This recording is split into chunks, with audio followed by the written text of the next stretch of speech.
The year is 1983 in the Pacific Northwest, a region of the United States known for its vast expanse of mountains and vegetation. Jewish radio host Alan Berg interviews, as usual, anonymous anti-Semites who try in vain to justify their hatred of minorities. Far from losing his temper, Alan states that anti-Semites are nothing more than inept individuals who don't know how to integrate into the world, so they take it out on everyone else. A perfect summary of what we're about to see. During a nighttime road trip, two men named Bruce and Gary listen to Alan's show and brand him a blessed Jew. I think we already know which side they're on. Following the orders of a certain Bob, Bruce and Gary lure a companion named Walter into the forest, where they shoot him to death. Although he was one of their own, he talked too much, and now he can't do that anymore. Changing scenes, the story introduces us to Terry Hask, a veteran FBI agent reassigned to the quiet city of Callan, Idaho.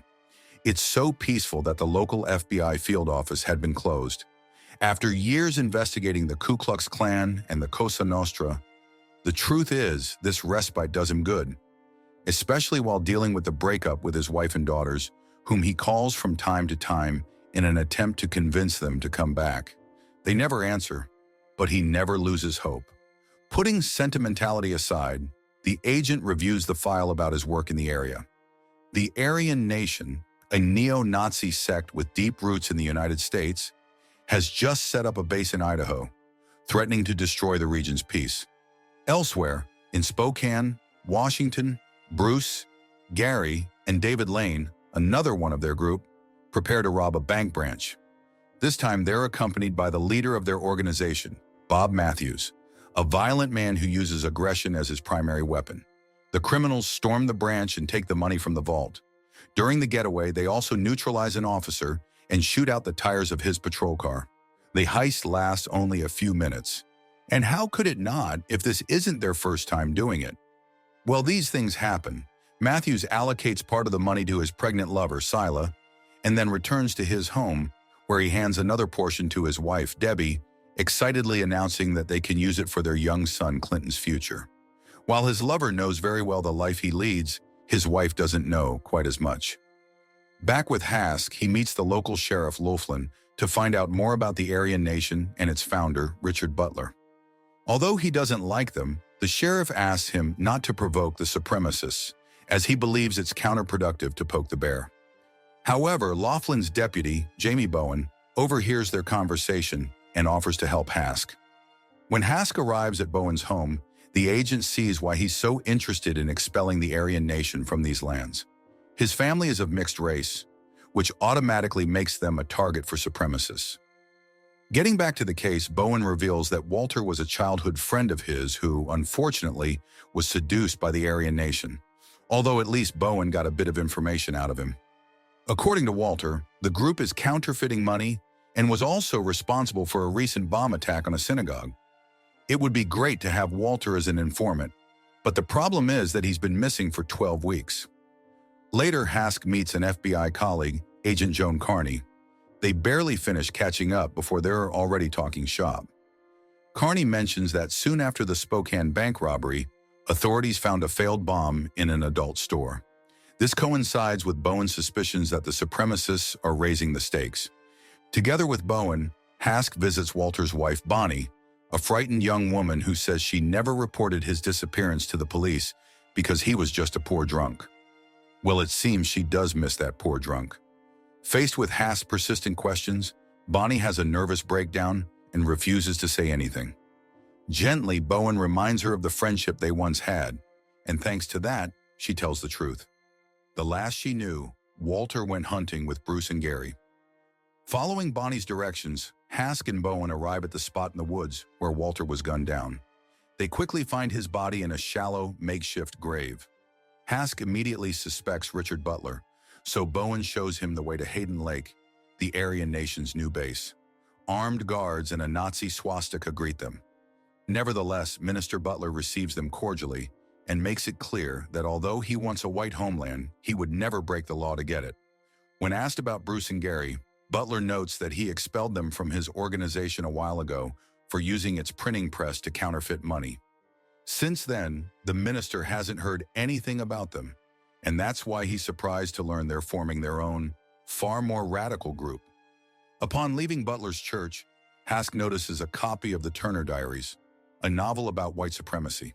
He's not interested in the book itself, but recognizes it because he saw a copy at the Walter crime scene. Meanwhile, Matthews continues recruiting new radicals into his organization. The day's prospect is Tony Torres, a Spaniard of pure blood who blames minorities for his unemployment. Matthews and his followers welcome him with open arms. After the initiation ritual, they put him to work in the counterfeiting workshop. As the FBI investigation progresses, Butler arranges a meeting with Matthews, hoping to convince him to stop. He's playing with fire and will end up getting burned. Moreover, Butler says he's making progress within the legal framework, foreseeing a future where white supremacists will hold public office.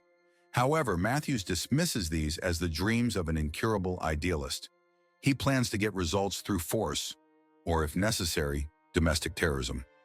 That will persuade the masses to embrace white separatism. Fed up with Butler's objections, Matthews demonstrates his power by revealing a sniper aiming at Butler's head. The minister had better not get in his way again.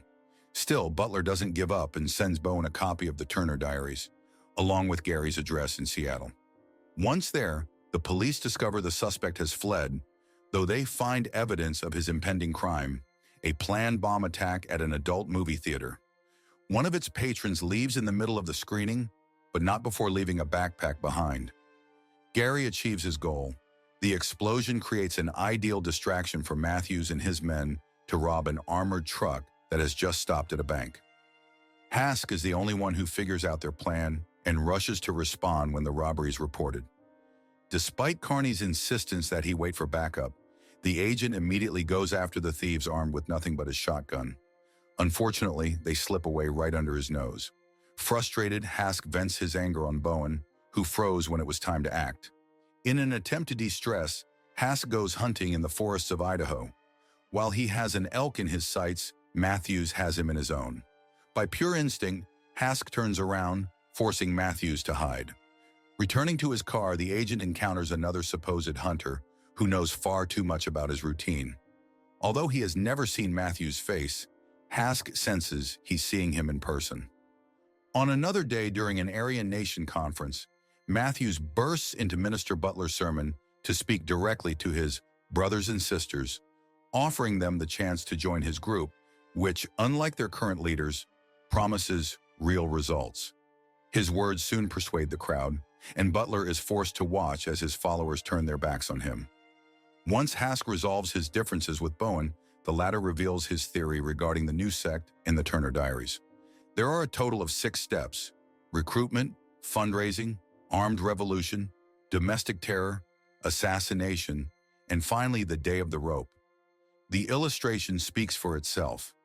According to Bowen, Matthews' organization is following the lessons of this fictional book to the letter in order to overthrow the federal government and spark a racial war. In the novel, the fictional group of radicals calls itself The Order.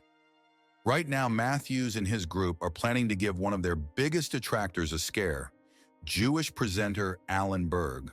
It was more than just a scare. While Hask and Carney are horrified by the news, Matthews celebrates with his friends and family, even showing his son Clinton how to handle a firearm. Debbie knew about her husband's social leanings and agreed with him. But this has gone too far. When Hask, Bowen, and Carney explain their theory about the Turner Diaries to the local police, Sheriff Laughlin raises his hand. He knew a guy who had that book. That person was David Lane, whom he arrested a couple of years ago on a minor charge. He made the mistake of ignoring the significance of that book. Hask and Carney question David's parents, who show them the last picture taken of him before he abandoned them. In the photo, he's standing next to Bob Matthews. Speaking of the devil, Matthews is currently planning another armored truck robbery. In the midst of that planning, he's interrupted by his wife Debbie, who asks him about the pregnant woman in his car, Sila. Cornered, he claims he only loves her and their son. Sila was just a fling that got out of hand. Following the information they have on David, Hask's team finds the Order's hideout. While they find nobody there, they do discover evidence of their plans for the future of the United States. Since Carney is a person of color, she reacts with outrage and immediately wants to tear the place apart, though Hask would prefer a more discreet approach in this case. Meanwhile, in Ukiah, California, the order successfully intercepts an armored truck on a deserted highway and takes all the money, about $4 million. A brave civilian passing by dares to draw his revolver, so the supremacists quickly put him down. During the getaway, the criminals drop a pistol, which becomes the only available lead for the FBI, where frustration is running high, especially for Officer Bowen, who isn't even officially part of them. Sometime after the heist, when things have settled down, Matthews returns home to discover that Sila has already given birth to a baby girl, his daughter. Meanwhile, the FBI traces the dropped pistol back to Tony Torres, the man in charge of buying guns for the order. In exchange for a better deal and a bit of intimidation, Hask convinces Torres to become an informant within the enemy ranks. In his next meeting with Torres, Matthews deduces that he had a brush with the police and asks if he told them anything, promising him immunity in exchange for the truth. Even so, Torres insists that he said nothing. Through his informant, Hask learns that Matthews is hiding out in a motel. Once again, he refuses to wait for backup if it means capturing Matthews immediately. Naturally, this triggers a shootout with the sect members. At least this time, Hask has Bowen's support. When Carney and reinforcements arrive, they manage to arrest Gary. As for Hask, he keeps chasing Matthews on foot, although age is beginning to take its toll. Bowen rushes ahead, ignoring Hask's warnings, and he should have listened. In the end, Hask has no choice but to let Matthews escape so he can attend to Bowen. But Bowen still succumbs to his injuries. Heartbroken, Hask goes to deliver the news to the fallen officer's wife. She realizes what happened the moment she sees him. With no new leads, Hask and Carney approach Debbie peacefully, hoping to locate her husband. The country's future depends on it. For the sake of her son, she reveals she heard the order discussing a safe house they'd use as a hideout if things went wrong. Grateful, the agent assures her that her husband won't know she sold him out. Debbie makes it clear that won't be necessary. There's no way Matthews will be taken alive. From their safe house on Whidbey Island, Washington, Matthews writes his declaration of war on the federal government, also planning a large-scale terrorist attack. However, the arrival of the FBI derails his plans. Bruce and David flee as soon as they see the agents, only to be captured immediately.